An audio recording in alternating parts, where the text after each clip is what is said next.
So this past weekend, I was very lucky to be able to go to the Texas Theater and see a special screening of Sing Sing, which was directly followed by a Q&A with writer-producer Clint Bentley that just gave so much more insight to a film that I already thought was really phenomenal. So Sing Sing follows the real-life story of Divine G, played by Coleman Domingo, who is imprisoned at Sing Sing prison for a crime that he did not commit. While he's there, however, he starts a theater program that helps incarcerated men heal through the arts. It is a story about perseverance, it is a story about friendship, and just the extraordinary strength that there is in finding hope in each other. So yes, I saw Sing Sing, and I think it is a very, very special movie in a multitude of ways. I think that the story is very human, and it incites so many different emotions within you. It really gets under your skin, and kind of tugs at your heartstrings a lot. And it's never done in a way that's not earned. It is very earned, very earnest film. You can see that in the way that the score lingers, in the way that the camera stays in a scene a little bit longer than you would expect it to allow it to breathe, for the characters to fully engross you in their world. And in that way, it's so freaking just it's just a beautiful experience to be had. The cast is amazing throughout. You have Coleman Domingo, who is the lead character, and he, both on and off screen, you can tell he's a very generous person, a very generous actor, and also just like a stand-up person. He is the lead in this movie, but he's also a leader of this movie.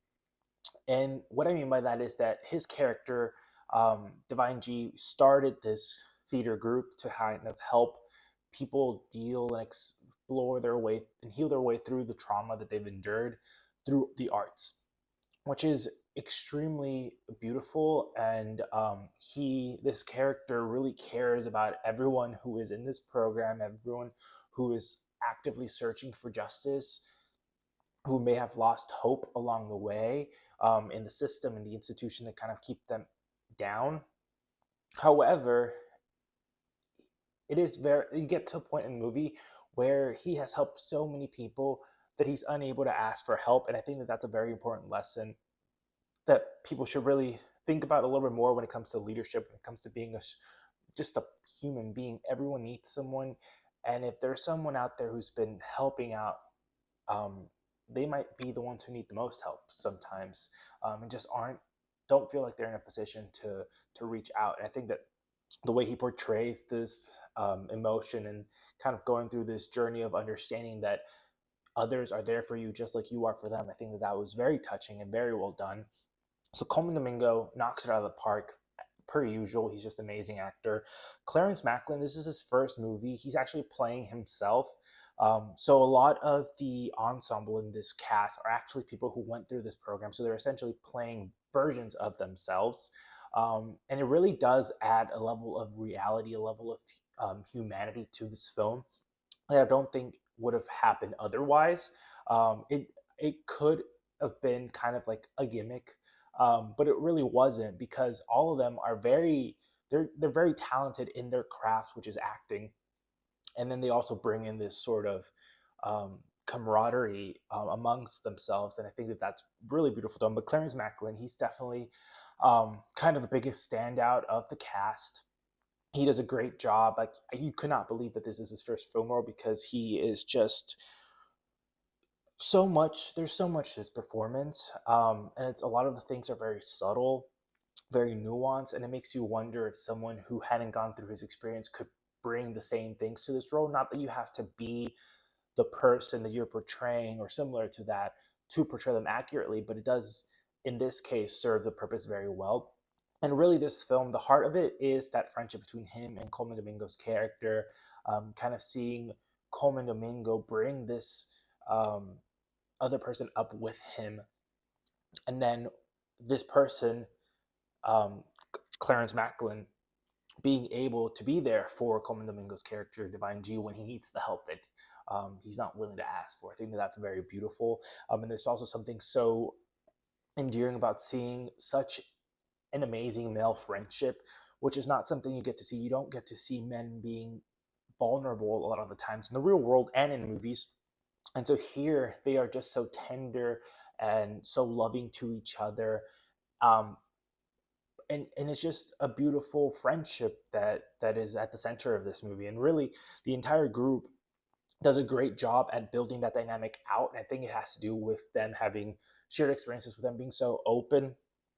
They are essentially trying to be human again.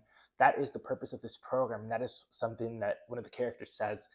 And that's the line that really kind of broke me a little bit, because this character, he's not a Clarence Macklin's character, is not letting himself fully open himself up to the role that he's playing. And another one of his company cast members, he says to him that there is so much trauma that goes on in the prison. There are so many things that you've accustomed yourself to feel like that's normal when it's not normal. And what you're doing in that room, acting with these other fellow friends, fellow brothers in arms, they are trying to learn how to be human again. And that's really, honestly, when I saw this movie, I felt a little bit more human. I felt more in touch with myself, more open to accepting others for who they are, accepting myself as I come. And so I think that that's this movie really did touch me in a way that it was unexpected. And it's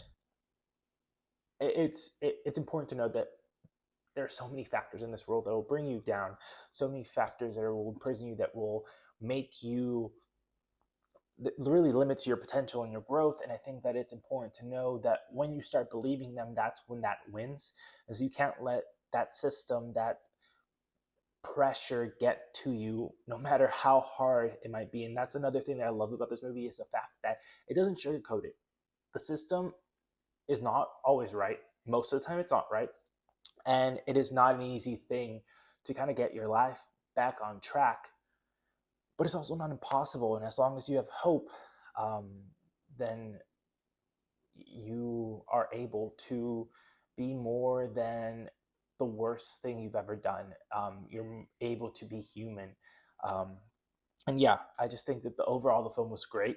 Kind of a little bit of a side tangent is the fact of how the film came about. So I actually asked the question to the writer producer of this movie, and he basically the question was, with this movie they're doing a different payment model when it comes to the people involved behind and in front of the cameras, where everyone gets paid the same rate.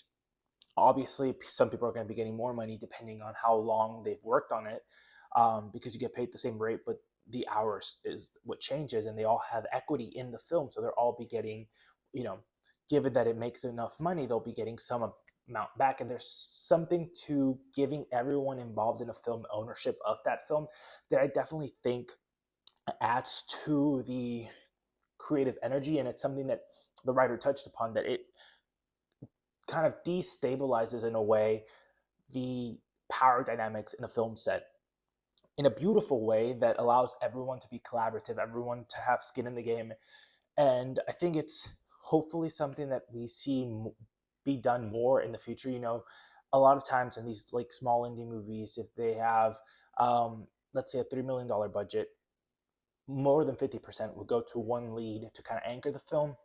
And that's kind of been the way that films operated. Even super big superhero budget, you're seeing RDJ getting like almost $100 million for the Avengers movies. And you can't help but wonder, if this model was scalable, if this model were to be used in other films, how many more amazing, wonderful films could we get? I mean, $95 million, how many Sing Sings could be made with that money? How many could they be promoted even more with that money?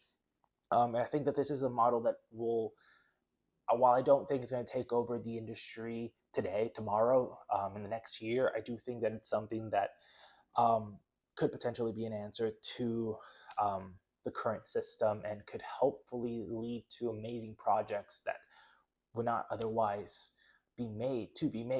But also, this depends a lot on the leadership of big name stars. Coleman Domingo, when I've said that he is a great leader on and off screen, I mean, by taking on this role, by advertising as much as he is, by really elevating the attention that is put onto this movie, especially with his recent Oscar nominations, with all of the interviews he's been doing, the big budget movies that he's been in recently. I think that that is very commendable of him, and I think more stars should take lead and realize that at a certain level in your acting career, you gain responsibilities that include reaching back to others, uplifting people, really making sure that film continues to be a way for people to express what is out in the world, to express themselves, to heal.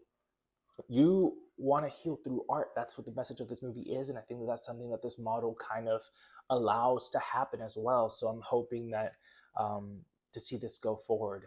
But yeah, Sing Sing, amazing movie. Very had a really cathartic experience with it. Learned a lot from, kind of talking and asking questions to the writer producer. And so I think this film is something special, and I definitely recommend to see it if you can. I know it's the rollout is kind of slow, but if you can get to a theater that's showing it, I think this is a must watch.